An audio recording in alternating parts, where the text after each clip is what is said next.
Eh ben, bonjour à tous les spectateurs du webinaire. Le rapport des habitants à l'espace public, on le voit, est en constante évolution parce que la technologie s'est emparée de nos vies et le fait de retrouver aujourd'hui dans notre quotidien des possibilités de connexion partout où on se déplace, c'est devenu primordial. Dans un contexte où on a des étés de plus en plus chauds, c'est devenu primordial de trouver de plus en plus d'îlots de fraîcheur, d'endroits de rencontre, d'endroits où se poser. Et la pandémie a parachevé quelque chose, en fait, dans la notion d'espace public et dans la nécessité, je pense, pour les gens qui inconsciemment ont redécouvert ou apprécient à nouveau autrement les rencontres à l'extérieur, dans des espaces publics, ouverts, où ils se sentent libres de respirer. Et donc on sent un vrai regain d'intérêt pour la population, que ce soit chez les très jeunes ou aussi chez les seniors, pour retrouver des vrais espaces publics de qualité qui vont faire la part belle à la fois aux mobilités douces pour s'y rendre, et une fois qu'on retrouve ces points de fixation, d'avoir à ces endroits-là, dans ces espaces publics, des lieux de rencontre, des lieux où ils vont pouvoir se poser, passer 1 heure, passer parfois l'après-midi entière. Je pense qu'il y a, voilà, il y a un vrai regain d'intérêt aujourd'hui pour l'espace public au sens noble du terme, et on n'est plus du tout dans la définition purement aménagement de l'espace public, où pendant des années ça a été la dimension purement minérale qui était au centre du projet, comment la voiture s'insérait dans l'espace public. On sent voilà, on change complètement de prisme et d'époque, et que la pandémie a parachevé ça, et qu'on pense aujourd'hui les espaces publics dans des villes de taille moyenne, comme c'est le cas à Hasbrook, d'abord en fonction du piéton, d'abord en fonction de l'usager qui va vivre cet espace public. C'est bien pour lui qu'on construit ces espaces publics aujourd'hui. Oui, moi j'ai feuilleté ça et j'ai parcouru l'ouvrage avec beaucoup de passion et d'intérêt, parce que quand on est élu local, quand on est maire, je crois qu'on a une capacité. Enfin, je connais pas un maire de ville, voire même de village, qui n'ait pas une vision claire de ce qu'il veut faire de sa ville à 20 ans. Allez demander à un maire de ville de taille moyenne ou d'une grande ville, il sait ce qu'il veut pour sa ville dans les 10 ou 20 prochaines années. Et ça, c'est assez symptomatique, je pense, de cette classe politique d'élus locaux qui ont une vision, qui portent un projet très clair de ce qu'ils veulent. Et moi, ce que j'ai trouvé très intéressant dans le livre, et que je revendique vraiment au quotidien dans l'action publique, dans l'action politique, ce qui est indiqué là sous le nom de droit à l'erreur dans l'usage des espaces publics.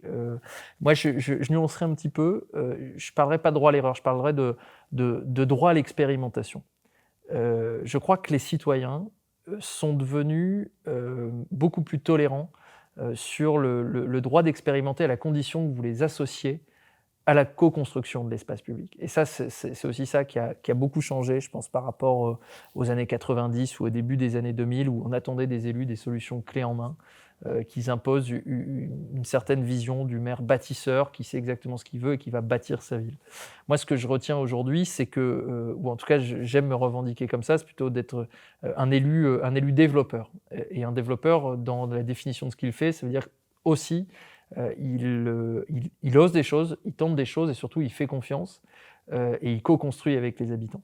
Et c'est ça qu'on essaye de faire aujourd'hui sur le territoire et sur la ville d'Hasbrook, c'est de dire on expérimente des choses, on ouvre des espaces publics, des espaces qui étaient fermés, on en fait des espaces publics et on laisse les gens se les approprier. Et on voit ce que ça donne et on voit comment ça vit. Et en fait, on se rend compte qu'il y a des choses qui ne marchent pas du tout, auquel cas on passe à autre chose, et personne ne nous en veut parce qu'on a tenté quelque chose, et vaut mieux ça que rien. Et il y a des choses qui fonctionnent très très bien, et ça montre, je pense, la force que peut représenter le laisser-faire, en fait, le laisser-vivre, le laisser-faire dans l'espace public. Il a de plus en plus de place dans l'action politique et dans la co-construction avec les citoyens. Donc voilà, moi, c'est vraiment comme ça que je vis les choses. C'est ça que j'ai beaucoup apprécié dans cet ouvrage, de dire tout ne doit pas être millimétré, tout ne doit pas être affaire d'architectes et d'urbanistes. On peut aussi faire confiance au tissu local, au tissu d'initiative des associations, aux usagers, et aussi aux élus pour simplement ouvrir les espaces et en faire de beaux terrains de jeu pour des innovations. Ça rejoint un tout petit peu ce que je disais juste avant. Ce qui me séduit dans le fait de pouvoir imaginer les espaces publics, c'est que vous avez la possibilité, enfin, c'est l'image de votre ville en fait. Vous avez la capacité de construire l'image que vous voulez donner de votre territoire, de votre ville, au travers de la notion d'espace public. Donc vous allez donner tout de suite au premier coup d'œil aux visiteurs, aux touristes, aux voyageurs, à l'entrepreneur, vous allez donner au premier instant une image immédiate de votre ville. Et c'est pour ça, par exemple, que moi j'apporte un intérêt tout particulier pour le traitement des entrées de ville, par exemple.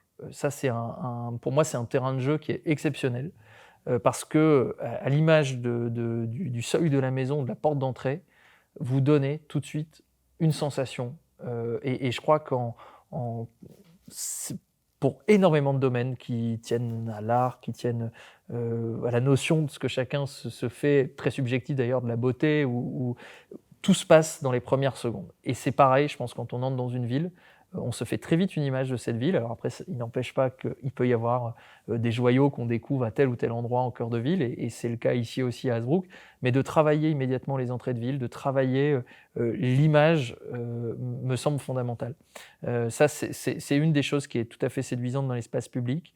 Et il y a un autre sujet, moi, que je trouve passionnant dans le rapport qu'on doit avoir aujourd'hui à l'espace public, c'est de travailler les modularités, travailler l'intermodalité des déplacements, de s'intéresser fondamentalement dans nos villes de taille moyenne aux déplacements du dernier kilomètre. Comment on gère le rapport entre le trajet domicile-travail, l'habitant d'Hazebrouck qui va aller chercher son train ou qui va venir du reste du territoire et qui va vouloir monter dans son train à Hazebrouck. De quoi a-t-il besoin entre chez lui et le moment où il arrivera en gare? Et je trouve que de se poser cette question, de répondre à cette question avec des vraies solutions intermodales, avec des vraies solutions d'aménagement urbain, de penser aussi l'espace public en termes de services. Que va-t-il trouver sur son chemin entre le moment où il descendra de sa voiture et le moment où il entrera à la gare, me semble tout à fait intéressant. Et puis ça englobe plein de questions, ça englobe plein de sujets.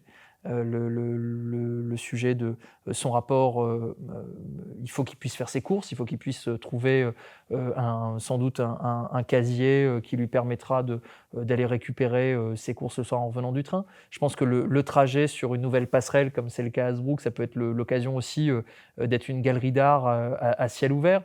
Je pense que voilà, sur un espace très court, qui peut être celui de quelques centaines de mètres ou de quelques minutes, parfois fait dans l'urgence le matin ou le soir en descendant du train, il y a la possibilité de se dire en 3 minutes comment j'améliore le quotidien de mes habitants en apportant sur leur chemin des services qui soient culturels, qui soient voilà, purement commerciaux, serviciels, mais comment je lui apporte quelque chose de plus pour faire de cet espace-temps-là qui est très court une vraie expérience urbaine.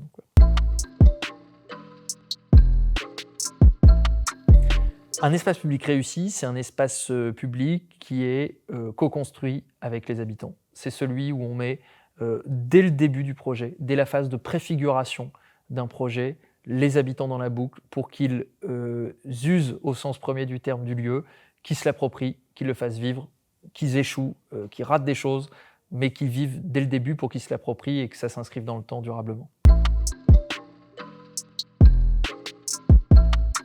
À l'inverse, un espace public raté, c'est un espace public qui n'a été pensé que par des gens qui ne vivraient pas sur le territoire, qui viennent avec une solution clé en main et qui ne s'intéresseraient pas à la réalité locale de ce qu'attendent les habitants. Donc c'est tout ce qu'on essaye d'éviter aujourd'hui dans nos projets d'aménagement.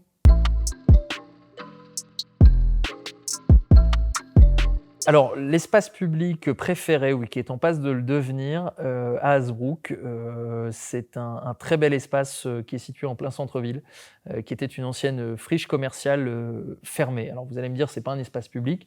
Eh bien, on a décidé de faire en sorte que ça puisse le devenir puisque, cet espace, commercial a un intérêt, en termes urbains, tout à fait génial puisqu'il permet de rejoindre la Grand Place et l'actuelle rue piétonne et l'actuel musée des Augustins qui sont les cœurs vivants du commerce et du tourisme hasbrouckois.